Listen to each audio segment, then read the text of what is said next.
Your boy's quarantining. Ay, ay, ay. Such stupidity. It's really ridiculous, to be completely honest with you at this point.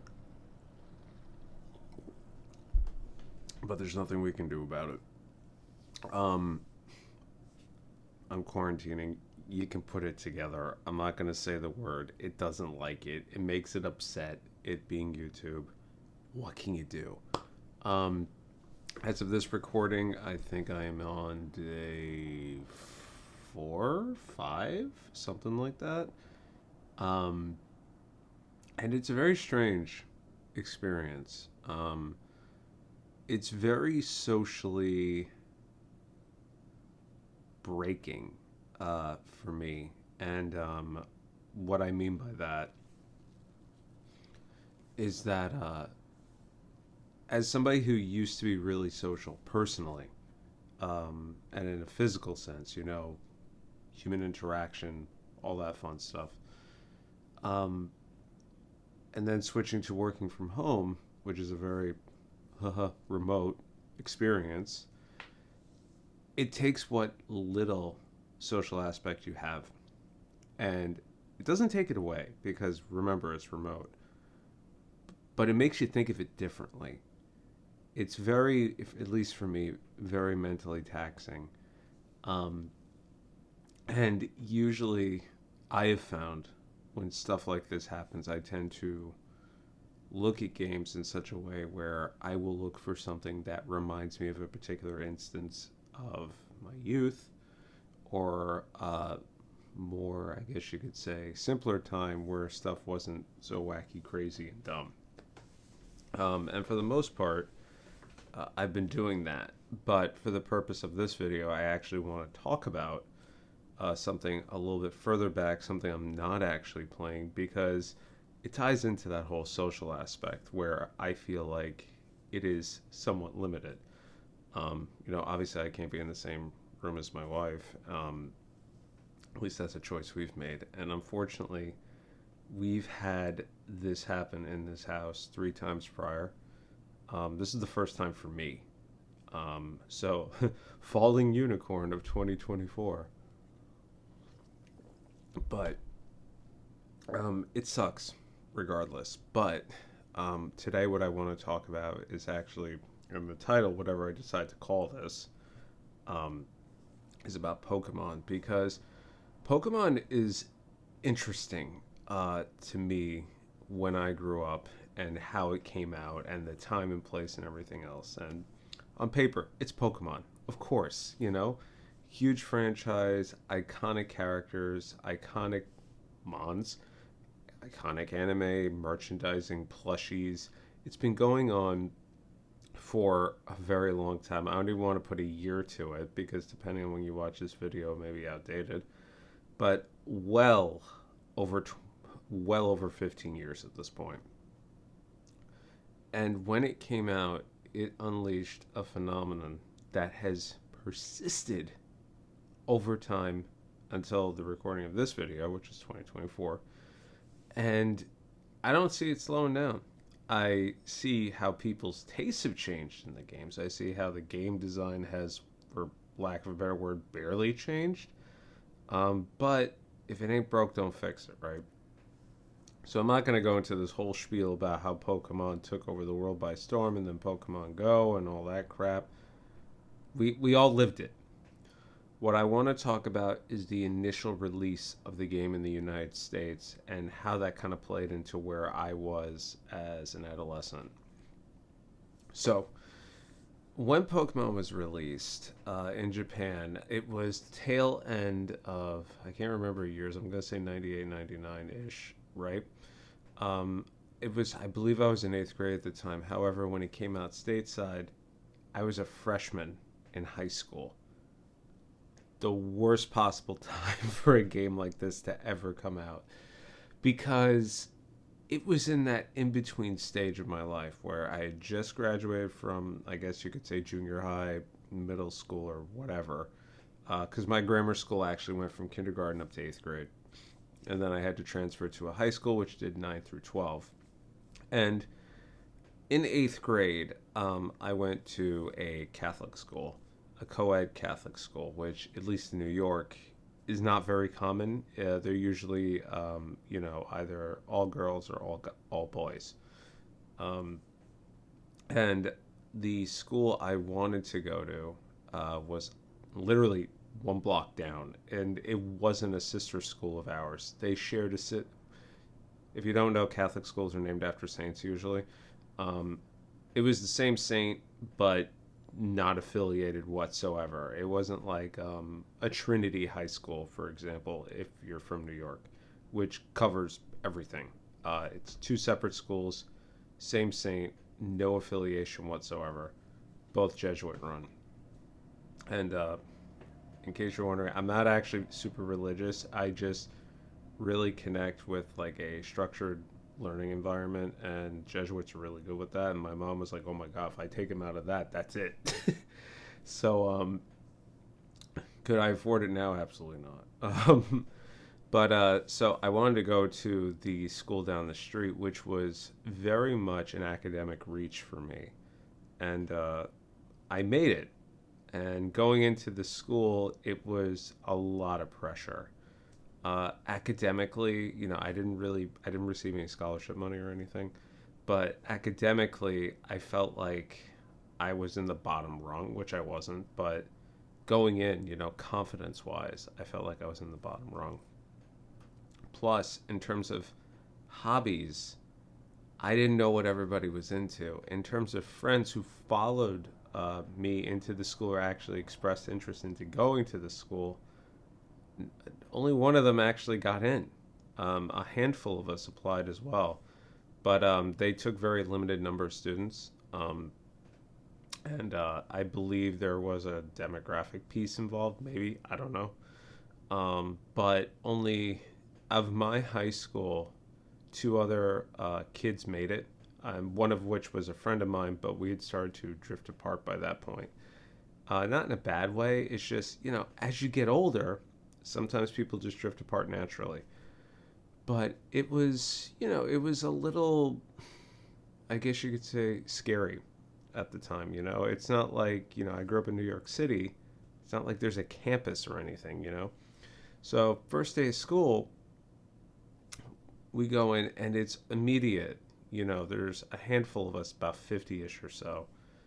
And he and I just, link up immediately, like almost like, like arm in arm. Not physically, but you know what I mean? Like, thank God, familiarity. Like, we were both petrified at the idea of being in a new school with new people. And we weren't popular kids in high school. In eighth grade, but there's a familiarity to it and a degree of comfort.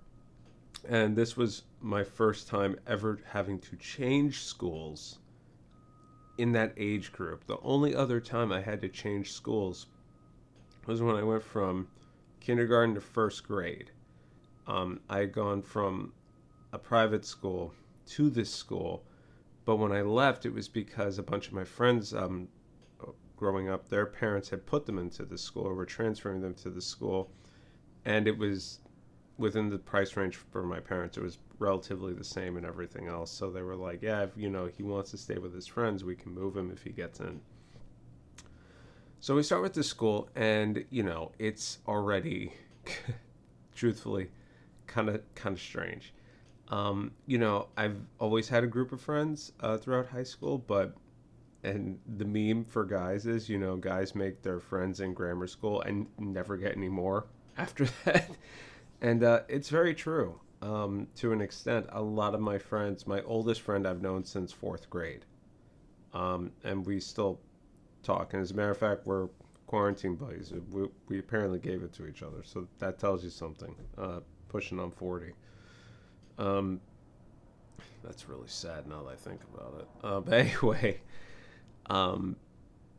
he went to a different school himself, and a bunch of his friends became my friends, and we're all still friends to this day.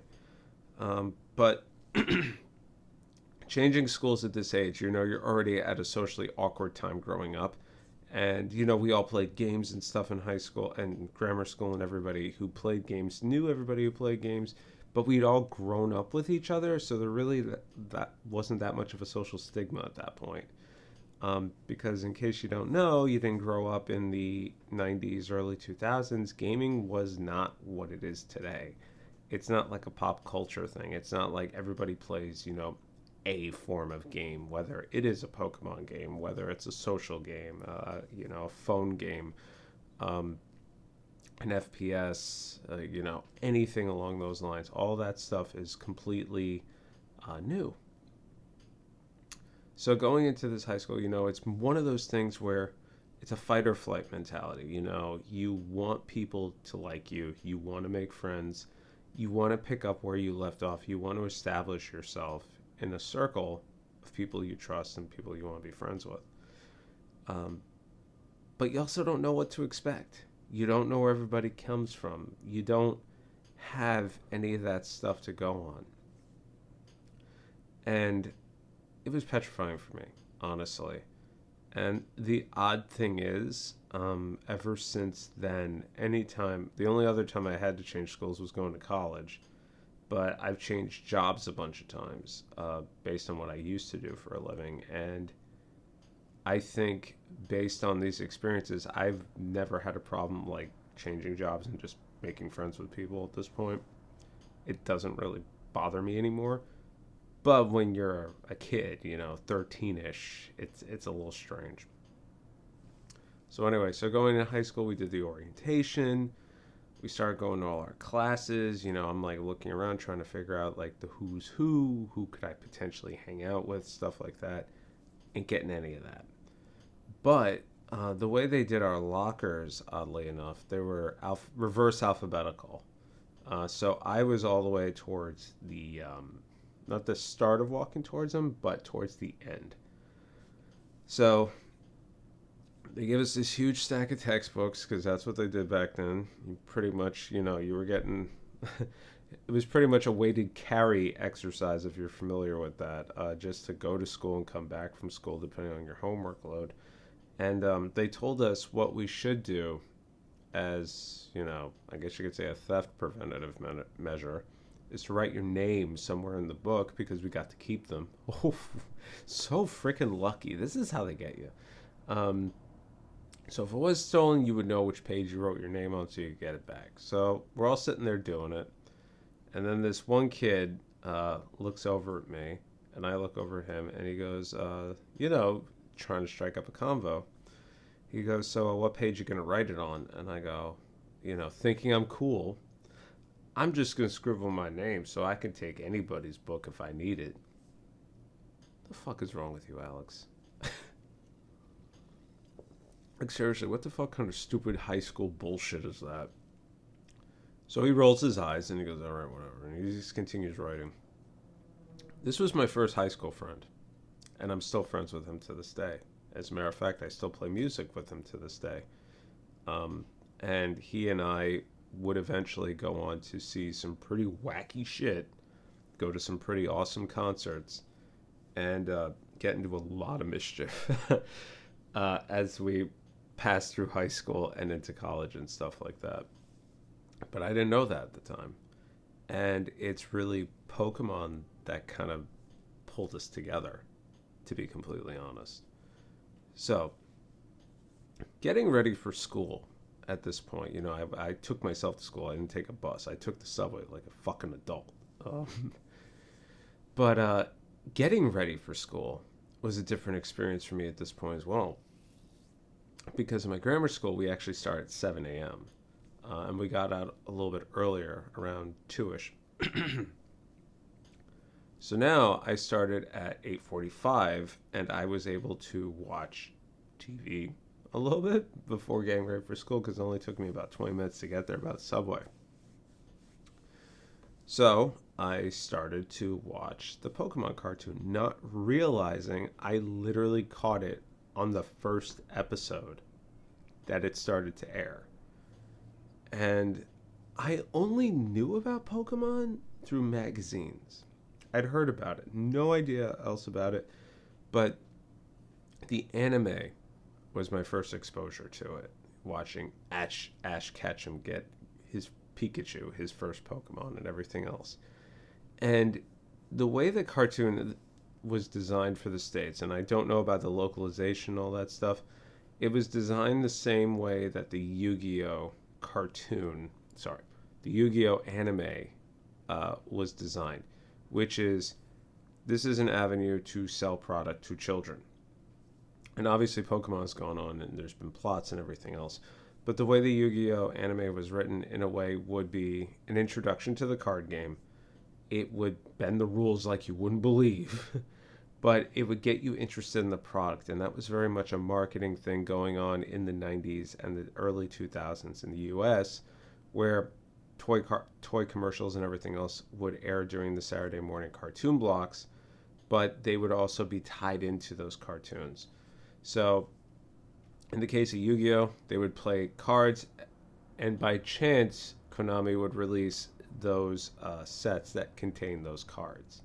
And at the same time, you were watching people play, and it got you kind of hyped to do it, and it worked. It really freaking worked. Before Pokemon, my friends and I, and all through high school, we continued to buy Yu-Gi-Oh cards and watch the show. I watched everything with the Pharaoh. And a little bit of GX, and after that I dropped off. And I did eventually watch Zexal, but at that point, nobody really played. I enjoy playing it still, but I play a Dark Magician deck, for instance. So if I'm playing on Duel Links, if somebody whips out like a meta deck, I just gotta put my hand on the deck immediately because I can't play. I watch somebody make moves for half an hour, and then they don't draw the right card, and then they just cancel it. But with Pokemon, this was something completely different.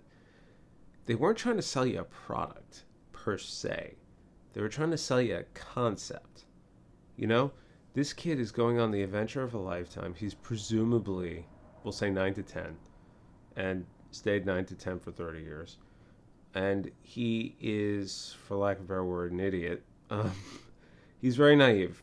He's extremely naive, and all he wants to do is to be the best. And the theme song tells you that, and the theme song is catchy, and the theme song at this point is a meme. But watching that first episode, I was like, oh, wow. This is actually kind of cool, and the animation was really interesting, cool. It reminded me of the Slayers. I think it was the same studio, and I'm pretty sure it was the same localization and dubbing team for the U.S., But I watched the first episode, and I really liked it. It had that hook, and that's the thing with anime and me. If it doesn't hook me in the first 3 episodes, I'm probably not going to stick with it. This hooked me after the first one. It had everything that a little kid enjoyed in a cartoon show, and it also had a little bit extra. It had a kid as a hero, which was always a thing. It had a cute little gimmick mascot, Pikachu, and it had a monster of the week, Team Rocket. And you would watch this kid go from episode to episode, overcome a trial, and you would watch it waiting for him to catch his next Pokemon because you didn't know what he was going to get. And watching it, you see Ash get a Metapod, or a Caterpie, rather. You see him get the original starter trio. You watch them evolve, all the, and you get excited. You feed into it, and that's the genius of that original first season, because it is basically playing out. This is how your game could go if you purchase Pokemon Blue and Green, in Japan at least. But the game wasn't out yet. I was like, oh my god, like what is this on? I must play this game. Come to find out, it's on the Game Boy, and at this point it wasn't out yet. So I'm just watching the show, and I am taking stock of it every morning. Okay, Butterfree's really good. I want a Butterfree on my team. Okay, Zubat looks really cool. I want a Zubat on my team. Stuff like that. You see the original. Then, when you start to get the starters, you get excited about that because you're like, oh, wow. Like, this is really, like Squirtle's so cute. Oh, wow, Bulbasaur's like a tank. Da-da-da-da. And every day I'd watch this show, and again, mental stock, just taking notes for myself because I wanted to play this game when it eventually came out. And this show also, I just want to touch briefly on this. It has a very strange localization at certain points.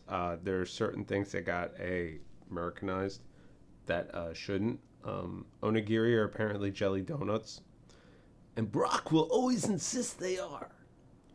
That's a meme. There's also the episode where Charizard almost dies. That's a little dark.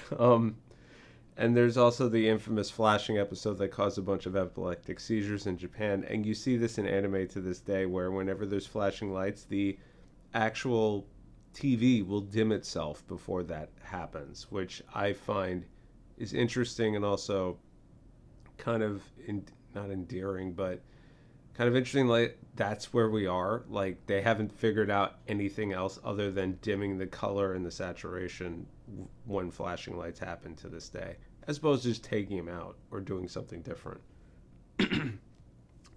But the one episode that always sticks out in the back of my mind, because my oldest friend and I, because he watched it too, because this to him was like, we gotta watch this.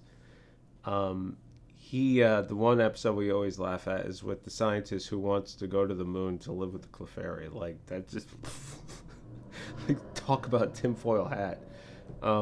And I don't know if I can do it with all this nonsense going on. But he's like, I want to go to the moon to live with the Clefairy. But I remember as a kid, I heard that and I was like, what the hell is wrong with this man? You're a scientist. Like, oh, Jesus Christ. But I could not wait. And meanwhile, my oldest friend, he's over at his school. He's watching the show, and, he and I are talking on the phone because that's what we used to do back then. And he's excited. He's like, dude, this looks so good. I'm like, yeah, what's it on? He's like, Game Boy. I'm like, Game Boy? Like, it's not on the Super Nintendo? What the fuck, I had to dig out my old Game Boy, the old brick, the old DMG brick. I had to dig it out. I had not touched that thing in years. I am pretty sure there was battery acid leaked all over the inside. I cleaned it up. But when I found it, I completely forgot. I actually have one of those. One of the things Nintendo Power used to sell besides Pogs was decal stickers for your controllers, your Game Boys, all that stuff. And I had a Tetris sticker like slapped right on the front of it. And I was like, oh man, I really don't want to have to bring this outside. It was really embarrassing. But dug it out, and I still only had, I think, one Game Boy game at that point. I think it was either Tetris or Mario 6 Golden Coins. So it worked. I was like, cool. Went to the Software Etc. by school. Again, Software Etc. was like the preamble to GameStop and EV Games and all that stuff. Asked them when they were going to get Pokemon in, and they told me it was sometime around September, October time. And I was like, okay, cool. So obviously couldn't pick it up then. So plan was to get day one, but then the big debate came up. Which color to get? Japan had green and blue. We would get red and blue. I'm sorry, green and blue. We would get red and blue. I don't know what the logic was behind that, other than the fact that Pokemon games moving forward in the States have always been opposites. Your Gold and Silver, your Pearl and Diamond, your Scarlet and Violet, your Sword and Shield, etc., etc., X and Y. So I think that may have been the logic at the time. From a cover art perspective, red to me always looked the best. But from a Pokemon perspective, I always thought blue had the more interesting Pokemon. But we'll get into which version I ended up getting in a moment. But as a point of principle, as an adult, ever since that original generation, I usually go with the bluer option, and I usually pick a water Pokemon to start.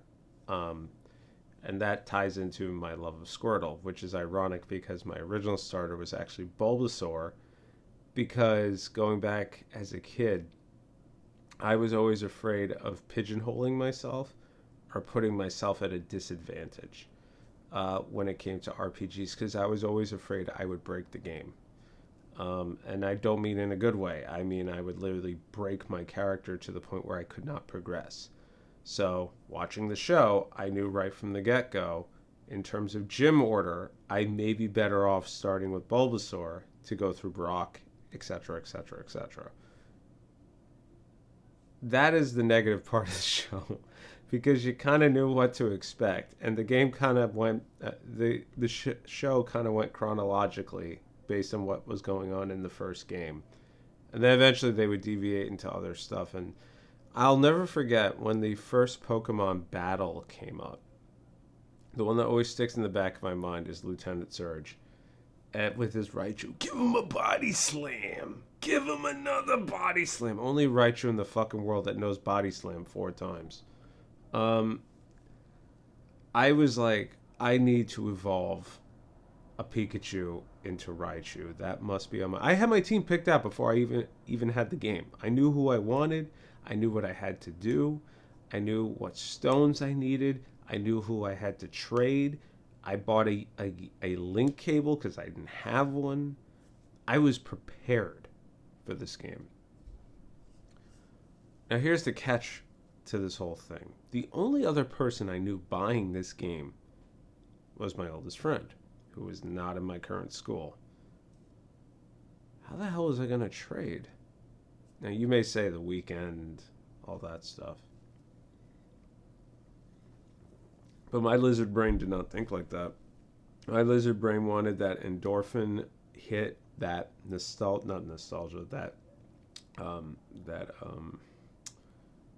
new sauce, that new card smell. Like, I wanted that endorphin hit immediately. So, my new high school friend, I asked him, casually, like, what he does outside of school. And he was an artist. He drew a lot and all that. And he told me all that stuff. I'm like, yeah, that's great. Like, I kind of just didn't even think about it. I was like, do you play video games? And he was like, well, like, my family doesn't have a lot of money for the new stuff, but we have, like, a Nintendo. And, I'm like, oh, a Super? He goes, no, like, the old one. And I was like, oh, okay. Kind of like, oh, all right. Like, at this point, it's pretty old, But, again, he's like, my family doesn't really have a ton of money. And we got that, I think he said, like, several years after it came out, presumably. And that's the only console they ever had, really. And a Game Boy. And I was like, oh, you have a Game Boy? He's like, yeah. And I'm like, what games do you have? Like, trying to figure out what he's into. Not many. Pretty much just Tetris and Mario. That was video games were not a thing in his house growing up. And the funny thing is, they're not to this day. His wife is pretty much the only one who plays. And from time to time, like, he'll play games too, but it's kind of strange because to me, it's always an experience when you find somebody who truly does not play games in today's age, because he doesn't. But he and I beat Sonic 2 together at like a college, I guess you'd say, drinking party. He and I just sat down and I was like, hey, you want to play Sonic 2? He's like, I never played this shit, let's do it. And we went through the whole game one night together, just trading back and forth. And he's actually really good. It just doesn't click with him. It's not his thing. He's like, yeah, they're cool. Like, he played a little bit of Breath of the Wild. And he's like, this is too much. And he left the room. He's like, I'm getting anxiety just watching this. But with this stuff, I asked him, have you ever played an RPG? He's like, I don't know what that is. And I was like, have you been watching this Pokemon cartoon show that comes out? He's like, I don't know what that is. Like, again, he is not the target demographic for this. Yeah, he has zero interest. Has nothing to do with it being nerdy or anything else. He just doesn't care.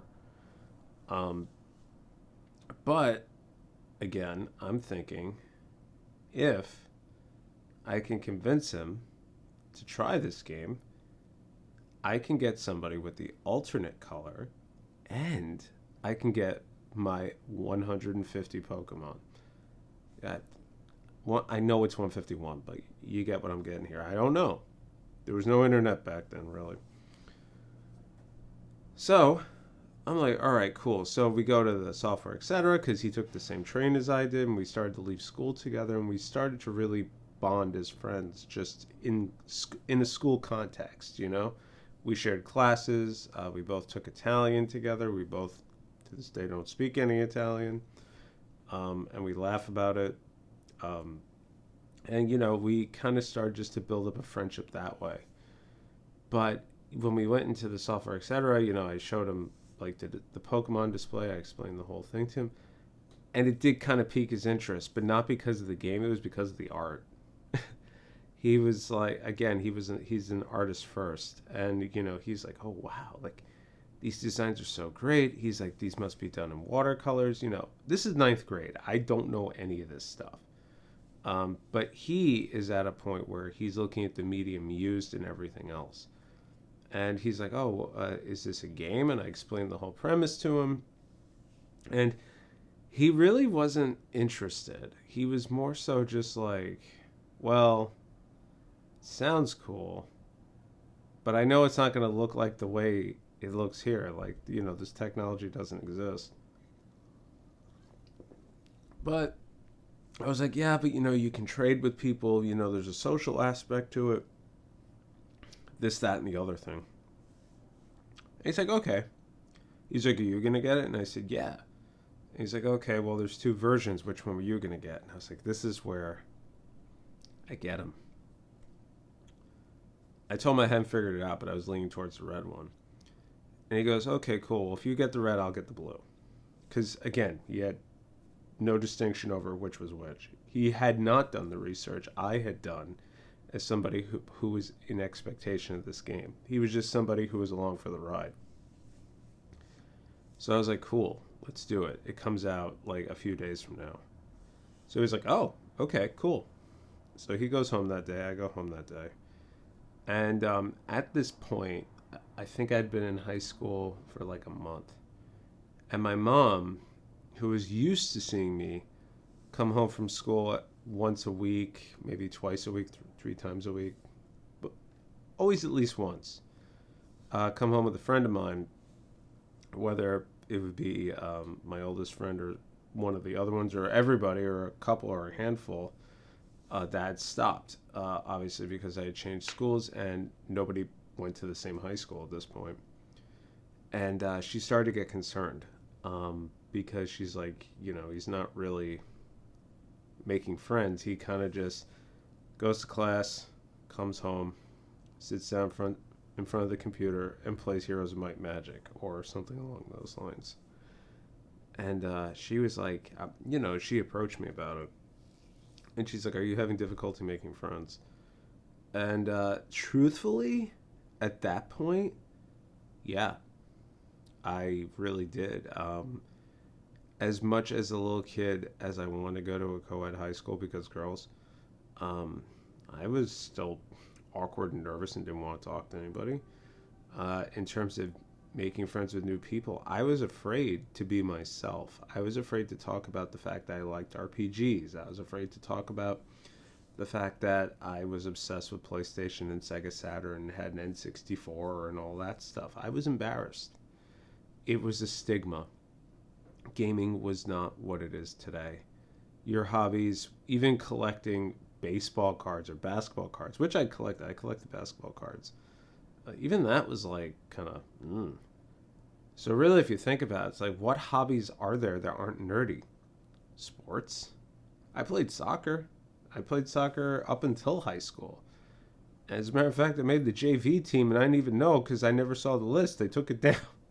So I never showed up to practice, so they cut me. But if you think about it in hindsight, it's like, how many hobbies today are socially acceptable that weren't back then? Board games were something back then where you kind of just play them to play them from time to time. Now it's a whole thing. I mean, if any of you are, I don't mean this in a degrading way. Board game people are hardcore, man.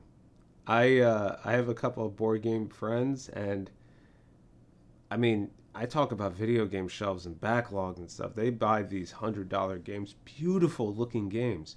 And they're like, yeah, I just got to get people together and then I have to learn it and then I have to play it and et cetera, et cetera. It's a big procedure for them.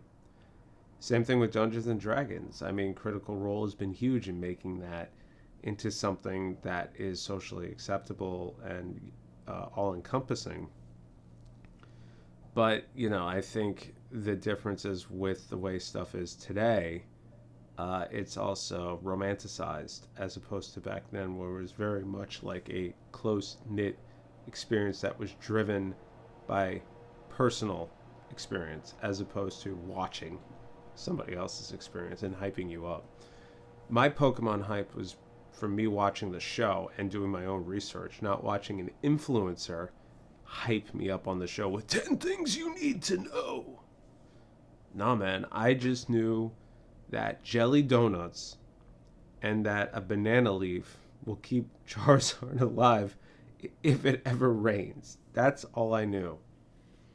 And I knew Team Rocket was bad, and I knew Ekans' weakness. That was it. That was my hype. The cartoon show was my hype. That was the original influencer for me, and a lot of people at that time. So the game comes out, and my mom, at this point, again, she's concerned, and I buy it with my own money, and my friend, we go to the software, etc., and I'm like, okay, buy your blue copy, and we'll go back to my house, and we'll play it. Not knowing you couldn't trade for like the first 2 hours. And he didn't have any money. He had asked his parents for money. And as I said, they weren't incredibly wealthy. Stuff was tight, and they just couldn't afford it at the time. And I was disappointed, selfishly disappointed. I was like, oh, this is inconvenient for me, which is a fucked up way to think of it. But at the same time, I was presumably a gentleman and said, well, come over to my house and hang out for a bit. You can meet my folks. We'll look at this thing together, etc., etc. So he's like, okay. So he comes over to my house, and we come home, and my mom is already home at this point. And she's like, oh, thank God he's with somebody. And so she meets my friend for the first time. And the irony of the whole thing is she always had a soft spot for this particular kid. And a lot of times in high school, when we started to get into mischief, my mom would cover for him, actually. The one thing I always remember is there was one time we were playing Smash Brothers, like years later. Like we were in, I think we were like in junior or senior year, and it was like 2 or 3 in the morning. And his father, when he couldn't find his son, would call all the parents he knew, including my mom, to see if he was there. And by chance, he called our house, and he was there. And my mom picks up the phone, and she comes into my room, and she goes, oh, yeah, he just left a minute ago. And she, wadded up a $20 bill, chucked it at him, and just mouthed, get in a fucking cab. And then, he just put the controller down, put on his coat, and ran out the door. And to this day, he laughs about that, too. He's like, your mom covered me so many times. But who knew at the time? So, I introduce him. My mom's like, oh, nice to meet you, all that stuff. And she sees I have, a software, etc. bag with a game in it. And she goes, oh, do you play the Nintendo too? And he goes, we have one, but not really. This new Pokemon game came out, and my mom to this day, Pokemon to this day, even as an adult, she go, you still play this Pokemon? And he was like, yeah, I was gonna get it, but we couldn't afford it. I asked my parents for money, and they just didn't have it. So my mom looks at me. And she goes, well, how much was it? And, I don't remember how much it was at the time, but, I told her how much it was. And she goes, okay. And she goes, well, is it like something that you play together? And I was like, she's like, or do you play it on the same? I go, and I explained. I said, no, it's on the Game Boy. It's a single thing, but you can play two different games and put them together and all that stuff. And there's different versions with different Pokemon and collectibles. And I said collectibles, and she goes, oh, okay, I understand now. So my mom, God bless her, at this point is like, my son is already having is already having social difficulty. And this was the first time I'd brought a friend home. That was new. All school year. And it was, truthfully, it was really concerning to her. She had even told me years later she had debated on trying to transfer me to the other Catholic school that a majority of my friends went to, because she just wasn't seeing me being happy socially. And knowing that I was into all these nerdy hobbies like anime and all that stuff, she was afraid I would get typecasted as a nerd, for lack of a better word. So she was like, okay, well, Alex, is it at the software, etc., down the street? And I was like, I don't know. And she goes, or is it only at the one by the school? And I was like, I only know they had one by the school. So she said, okay. She pulled out her purse. She gave me enough money. She goes, buy him a copy. And I was like, well, and then he was like, no, no, no, it's okay, it's okay. And my mom was like, no, no, no, I insist. She goes, the two of you are young. The two of you are new friends. I want you guys to have something you can do together.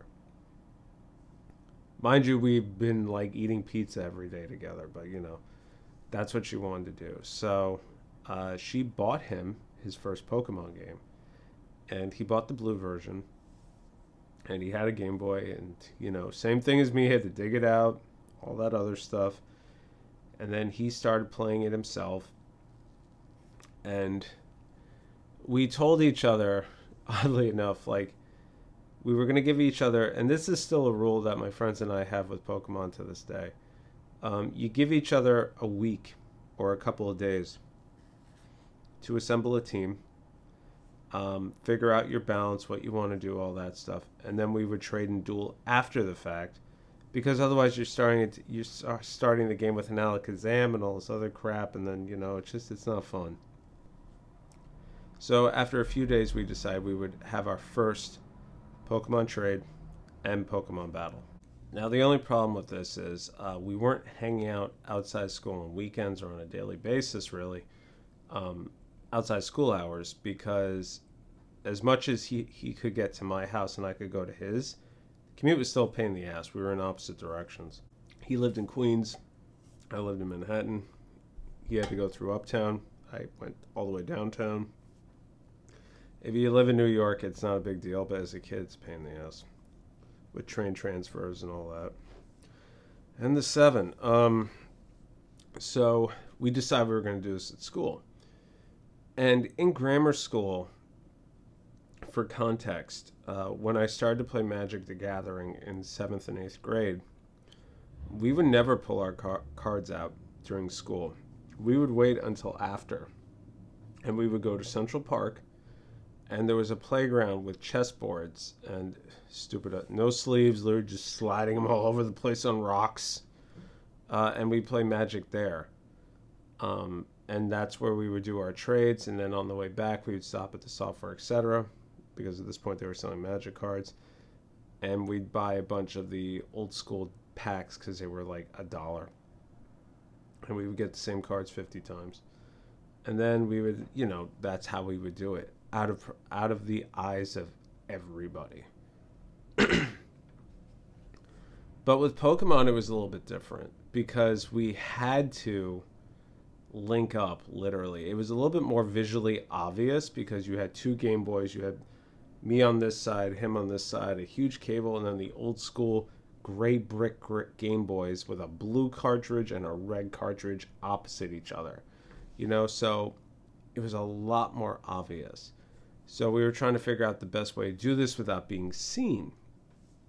Because again, Pokemon, anything video game related, is associated with nerdiness. And being 9th grade, still struggling to make friends and meet girls and all that stuff, there was a lot of anxiety behind it. A lot of social anxiety. And the first day we decided to do any of this stuff, ironically, was a field trip to Bear Mountain. And Bear Mountain, if you're probably not familiar, it's basically just like a national park in upstate New York. I think it is. I don't even know. There's nothing there. There's nothing there. They just bring us to the picnic area and they let us run around like jerks for 4 hours. And then they would do a faculty versus senior softball game, and that was a. I had no interest in any of that shit. We went up there. We had to buy overpriced deli sandwiches, and then we decided we were going to try to play Pokemon. So I'm hesitating because I'm trying to think of the nicest way to put this. Our genius brains decided the bus would be the best place to possibly fucking do this. So we had to sit next to each other, or presumably a row in front and a row in back. Sit on the edge so we could wrap the cable around. The cable wasn't long enough. So we had to switch seats with other people. Finally, we get in one position. We have both of our Game Boys out. And we're trading a Machoke and a Kadabra. And then we're doing the Haunter to another Kadabra, back and forth so we can get our our ghost types and all that stuff. And I'll never forget, it was at this moment one of the girls in the class goes, "Ew, you guys are playing Game Boy?" And my heart sank. I was like, oh no, somebody noticed us after we were literally sitting there all hunched over trying to cover this stuff. And it sucked. It really, really sucked. It was like, what do we do? I said the only thing I could think of. I was like, yeah, what's wrong with that? And she goes, well, we're not little kids anymore. What are you, a fucking mom? I was like, in hindsight, me thinking about that makes me so angry. I'm like, girl, if you knew what was coming as an adult, you'd be fucking playing Pokemon every goddamn day. So, anyway, at that point, kind of deflated. I was like, man, maybe we shouldn't do this. And God bless him, he goes, nah, fuck it. He's like, let's just finish our trade, dude. He's like, we waited a week for this. He's like, I've been literally... He had not progressed past the third gym intentionally because he knew what team he wanted. And that's when I realized something. He was really enjoying this game. And the funny thing is, to this day, it is the only Pokemon game he's ever played. And it has nothing... He keeps up on like what the monster designs look like and all that, because again, artist.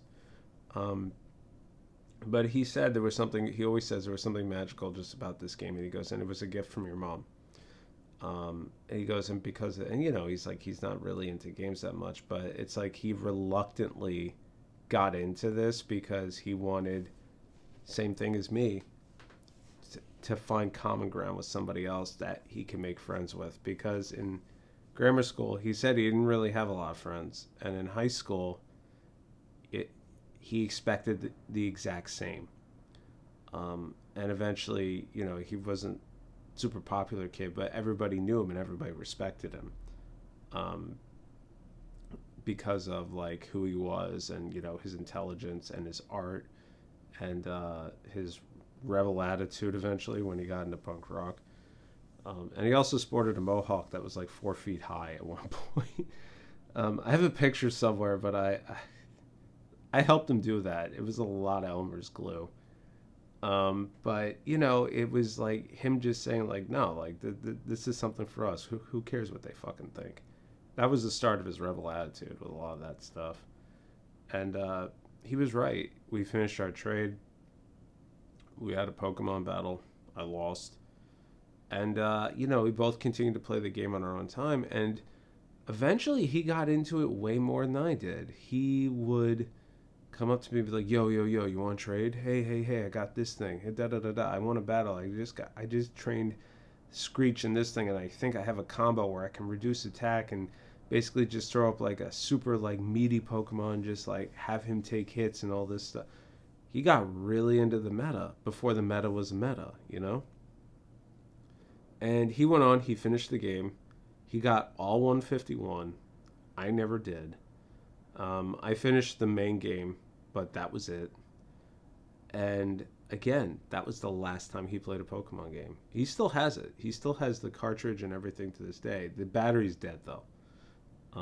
I asked him about it a few years ago, and he booted it up, and he said his save game was done. But he said he had well over, he must have had over 100 hours in that. And he grinded a lot too. He watched the show for like one season. After that, he's like, nah, it spoils it. I need. He said by the time they got to Violet down, I was like, no, and it was just such a cool time. But the funny thing is, it really took that girl, who, honestly, I still remember the name. I don't hold it against her at this point, but kids are vicious not knowing they're vicious. You could say something as like an adolescent 13-year-old that affects somebody for the rest of their life. And truthfully, I remember this. I remember that to this day. That sticks with you. The difference is, are you able to move past it, right?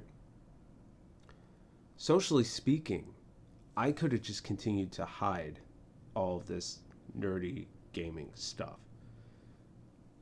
But it was his motivation, his rebel comment of just like, fuck it, just who the fuck cares? What's it gonna do? And he was right. I eventually became known as a video game guy in my class. But everybody realized he does everything else, He plays basketball, he plays soccer, he listens to music, he's a normal person. He goes to class. He does well, except in bio. And we kind of took it from there. And I'll never forget, it was later on that year, one kid approached me, and he said, hey, I understand you're into games and stuff. And I'm like, yeah. And he's like, do you have an N64? I'm like, yeah, of course I have an N64. Who doesn't have an N64?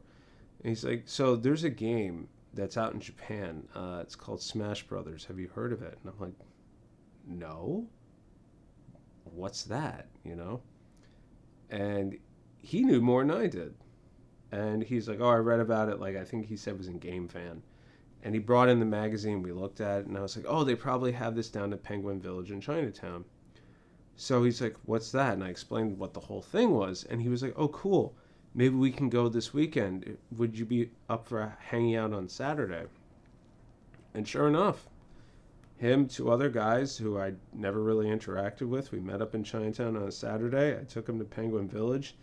He bought the adapter. He bought the game. Went back to my house. We played Smash Brothers, the original, for hours on end. And ate pizza. And my mom was thrilled. She's like, he has friends. I wish they weren't playing video games, but he has friends. And the irony of the whole thing is that's the only time I've ever hung up with those guys. And it was cool. We would talk during school, but we never actually made it a point to hang out in person, outside of class ever again. It just worked out that way. But then when Pokemon Coliseum came out, that was an import, and that's when I had to go back to Penguin Village, and I had to get the adapter and everything else for myself. And my oldest friend and my new friend, both of which were playing Pokemon, obviously, that's when we were excited to use the adapter to bring our Pokemon into the game. And I really appreciate what Pokemon Stadium did, but I feel like in hindsight the limitations were just so freaking restricting on it. It was it may as well have not have existed, but I just find it so cool that this series has endured as long as it has. And even though my main memory of Pokemon is really about making my first high school friend, Ed, who is still a friend of mine to this day, even though he doesn't play games as much, and I do my own thing, but we play music together. We got into music together in high school. We both took up guitar at the same time. He went the punk rock way, I went the metal way, and he even said to me, the first time we played music together in a studio setting, I say studio, don't read into it, it's basically just a practice room. He had a friend, he's my friend too now, who plays drums. And he told him, Alex plays guitar as well. We both start at the same time. And he was like, oh, cool. And he goes, yeah, but he plays different than I do. And he was like, what do you mean? He's like, well, he had a different teacher. He's into metal. I was into punk. And you'll hear he plays vastly differently than I do. And, he was like, okay. And when we got together and he heard the difference, he was like, wow, like it is very different. Alex is very much more into like changing stuff up and doing like variations and riffs and whatnot, while he's more about creating like a harmony stuff sort of thing. But and then what's the other thing he does? He does like a lot of ambient sound effects too, and a lot of arpeggios, which is more of a metal thing, but he gets it from the folk part. So he was just like, as a drummer who's only played in band, was like, how could two kids pick up guitar at the same time because of the same person and have two very different styles? And he said, well, he went one way, I went another way, He got Pokemon Red, I got Pokemon Blue. He literally said that. And I just looked at him and said, you remember that? He was like, your mom bought me that game. He remembers to this day. And that to me is like incredibly powerful.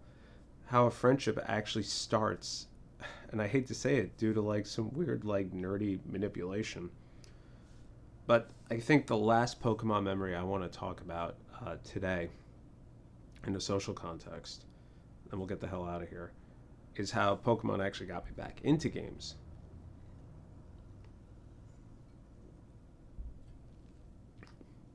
So as a lot of you know, I play Final Fantasy XI professionally for like, no, not professionally. It felt like it was professionally for several years. And as a result of that, I did not play a lot of games outside of that, or at all. And when Diamond and Pearl came out, my oldest friend, he and I were still buddies at this point. He came over, he had a DS Lite. He's like, dude, you've been missing out. I'm like, what are you talking about? Those new Pokemon came out. I'm like, those are still a thing? He's like, yeah, man. Diamond and Pearl, it's new shit. Got new Pokemon. Check it out. He shows me a picture of a Bidoof. The Bidoof is like my spirit animal. I actually use Bidoof as a curse word replacement at work. I go, yeah, I go, Bidoof, an idiot. Like, which somebody interpreted as some other part of the anatomy, so I had to stop using that. So he and I were just going back and forth, and he's like, what generation did you stop? He asked me. And I said, I stopped after Gold and Silver, which truthfully at that point, I was like over it. Gold and Silver is a fine game, but it wasn't the original 151 for me. And I think because I tried to emulate it first, it was spoiled. And I also didn't have this personal connection that I had with Red and Blue. I did not have the lead up from the show. I did not have the anticipation from the show. I didn't have that, I guess you could say, childhood marketing. And I didn't have a freshman year high school friendship formed over a game, So, I just dropped off of it, skipped everything. I've played them all since, so. But with Diamond and Pearl, he was trying to sell me on it, like, hard. Like, he's like, dude, it would be really cool.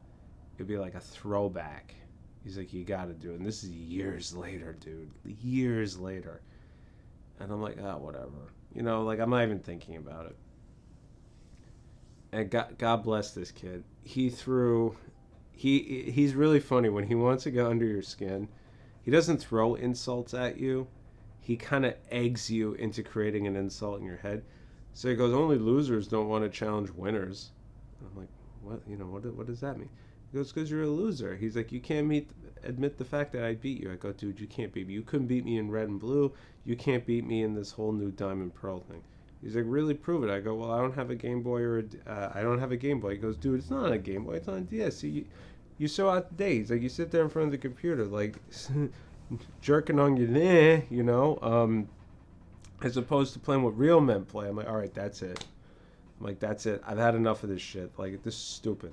So we went to the Virgin Mega store, and I've told this story before. I bought a DS Lite, and I bought Pokemon Diamond. Literally. Like, right there in front of him. Just dropped $100 in change. And I said, you give me one fucking week, and I'm going to kick your ass. Like, this is stupid. You know? And we had a bet. 1 week. Started the game, caught 3 Bidoofs, and just plowed through the entire game. One by one. And it was very strange playing this game, not having a cartoon show to fall back on. I knew it was still out. And I think I caught 1 or 2 episodes in between, but I was like so far, the series was so far along, I had no idea what the continuity was at that point. But here's the thing, that's where I rediscovered the addictive nature of this game. And I find it, in hindsight, so funny that it actually took a personal interaction to get me to want to play this game again. And I played through the whole game. I went through the Elite Four, became Pokemon champion, built my team, built a second team, which I've never done, just so I can make that victory over him all the more embarrassing. So, game days decided, and at this point, Pokemon Wii Revolution was out, which was cool because you could actually, this was the fully realized version of Pokemon Stadium, where you could actually import your Pokemon from the DS game into the Wii and then play it that way. So this was what it should have been in the first place, and I really should pick up a physical copy of that. Anyway, so I don't even know if the DS functionality works at this point. So anyway, he bought it, he brought it over, ripped off the plastic, literally, popped in my Wii, and then we sat down with both our DSs. My mom comes in. She saw the Pokemon thing on the screen. She went, Jesus Christ, and walked out of the room. She was like, you're grown men, and then slammed the door. Which at this point, I think we were. And match starts. We're picking our teams. And needless to say, I creamed him. I completely clobbered him. But I beat him with a Whale Lord. I pretty much took out half his team with just Whale Lord. And at that point, he conceded. He was like, all right, I get it. You're really into this at this point. That's fine. And I did all the endgame stuff in Pokemon Diamond and Pearl. Well, Diamond's the one I have. I never do the endgame. I usually roll credits, work on my team a little bit if I have friends who want to play against me. And then I stop. I went about, I did all the island stuff. I got all the love discs. I did all that wacky golem crap. Never done that before. Went back and played Sapphire. And that's where I discovered Mudkip, the most broken fucking Pokemon ever created. And, and I would play him in that one too. And again, Mudkip sold the whole thing. He was evolved, but I always refer to him as Destroyer of Worlds because he's immune to everything pretty much. And then I would go on to play another friend of mine that I met through Final Fantasy XI. And his team, if you're into the Pokemon mythos, was 3 Shelloses with different movesets and different speed stats. And he knew which Shellos was which is sad and depressing. And no, sorry, it wasn't Shellos. It was Gastrodon. And Gastrodon is much like Mudkip. They have like no weaknesses, or they have one weakness, and it's a Pokemon type that nobody ever plays. It was freaking. I got slaughtered so many times. Even when I was like, okay, I have a Pokemon that can fight a Gastrodon, he just put in the faster one. Or he put in the one with like such a high special defense stat that even if I took him down to 25% damage, he would just slam me right back down. And at that point, I stopped playing Pokemon competitively with my friends. But I still play all of them to this day, and it's always an event when it comes out. and it cracks me up. Even though my original friend doesn't play it anymore, he'll be like, "Hey, I see a new Pokemon's coming out," and I'm like, "Yeah." He's like, "I'm not getting it." I was like, "I was like, you haven't gotten the last 10." But my other group of friends, it's always like, they announce a new one and immediately text messages. I'm getting this one. I'm getting this one. I'm getting this one. I'm getting this one. I'm getting this one. And then opening day, week, month, we trade back and forth, and then we just never interact ever again until we decide to play against each other. And unfortunately, that didn't happen with Scarlet and Violet. Um, a lot of people like kind of dropped off of it. I did. I finished it, of course, and I think everybody else did too. But it's a very different experience because, at least for me, it being in a school setting is usually something I really enjoy. But I think for me, it being in a school setting hits a little bit differently because I literally was in the school setting and Pokemon was not embraced. Video games were not embraced, and it was a hidden hobby. Gaming in general was a hidden hobby. It wasn't something I wanted to advertise. It wasn't who I wanted to be known as. As a matter of fact, me thinking back at it at high school, I don't know who I was known as. And guess what? It doesn't fucking matter. It really doesn't. Because here I am today talking about games in a public setting for you. I'm going to say for you guys, but to you guys.